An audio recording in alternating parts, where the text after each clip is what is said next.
Socrates is considered one of the founders of Western philosophy, but you might not have guessed that from his early life. Socrates was born to a working-class family in ancient Greece around 470 BC. His father was a sculptor who cut stone for the Parthenon and taught Socrates the stone-cutting trade.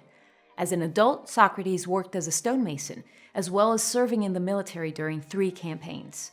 It wasn't until he retired that Socrates took up the occupation he is best known for: teaching. What are the great works of Socrates everyone should read? Well, there aren't any. Socrates did not write.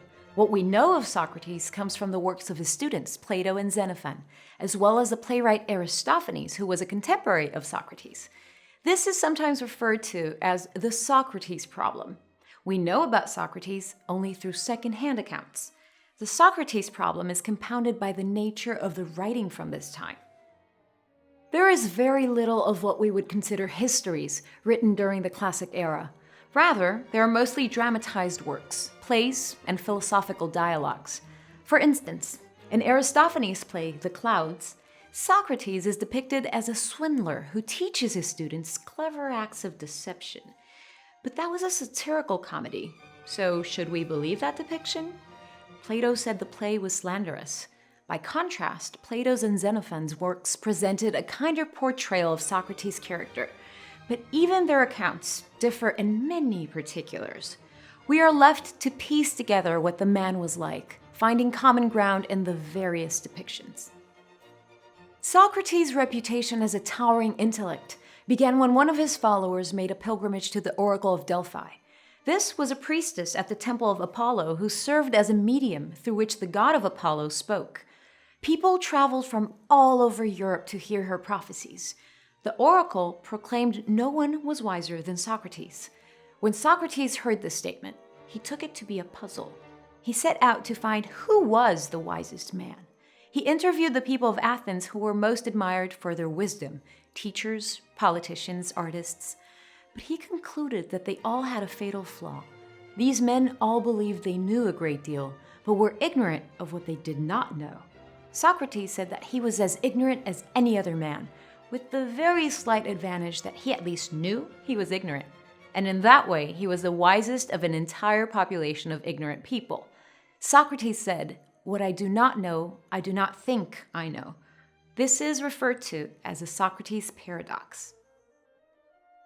It may surprise you that Socrates, the wisest man in Athens, was not known for expounding and making speeches.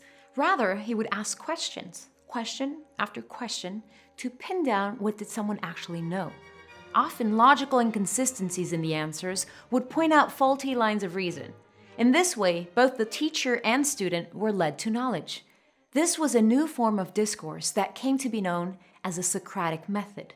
It is still used to this day as one of the most successful teaching methods ever found.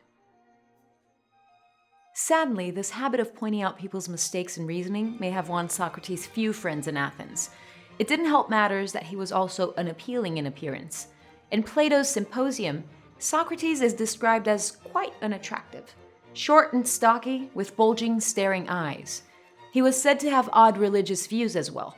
What might have been the final straw was Aristophanes' play The Clouds, which suggested that Socrates was associated with the Sophists. This was a group of teachers whom older generations feared were teaching the youth to be wild and disrespectful. In the end, his list of offenses grew too long. Socrates was charged with being an atheist and corrupting the youth of Athens. Socrates represented himself in the trial. As described in Plato's Apology and Xenophon's Apology of Socrates to the jury, Socrates denied being a sophist and gave evidence of his attempts to encourage virtue and elevated behavior from Athenians. But in true Socratic fashion, he did not try to win over the jury, but rather point out how poor their thinking was. The jury found him guilty and sentenced him to death. In Athens at this time, convicted criminals could propose an alternative to their punishments. Socrates jokingly suggested that he instead be given free meals at the Prytaneum, an honor reserved for the most admired citizens of Athens. The jury was not amused. Socrates' followers wept and encouraged him to flee, which was not an unusual occurrence at these sorts of trials. But as if to dramatically win his argument that he always obeyed the rule of law, Socrates went to his death with no outward appearance of fear.